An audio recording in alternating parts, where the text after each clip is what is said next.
right, good afternoon, everyone. For the second time in recent days, a California community has been devastated by a mass shooting, and families are mourning loved ones lost to a senseless act of gun violence. As some of the victims' families have said, we are starting Lunar New Year broken. To read their stories is indeed heartbreaking. Stories like the 65-year-old who went to the dance studio in Monterey Park on weekends because it's what she loved to do. And tragically, her family said that Saturday was her last dance. We've read moving tributes for the former dance student who helped manage the studio from his fellow dancers and his teachers. A grandmother whose family described how hard she worked to give back to her community and care for her loved ones died after being taken to the hospital in critical condition. We have mourned lives lost in mass shootings after mass shootings. The flags at the White House were already at half-mast in honor of those murdered in Monterey Park when we learned of the shooting in Half Moon Bay. President Biden, like most Americans, believes that this is an urgent issue, that too many of our neighbors, colleagues, kids are losing their lives to gun violence.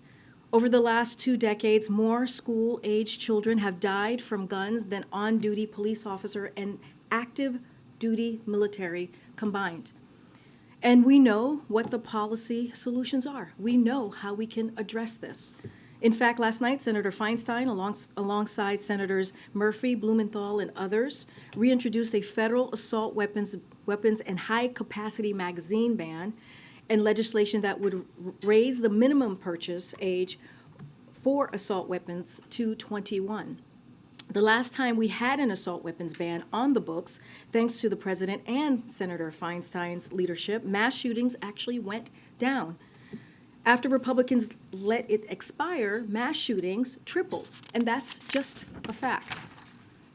As you all know, President Biden has taken historic executive action to reduce gun violence, and last summer he signed the Bipartisan Safer Communities Act, the first significant piece of gun safety legislation in nearly 30 years.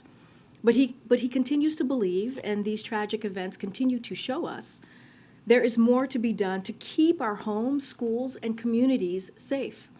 The President and the First Lady are thinking of those killed and injured in these latest shootings across America, but more importantly, he's urging both chambers of Congress to act quickly and deliver this assault weapons ban to his desk and take additional action to keep American communities, schools, workplace, and homes safe.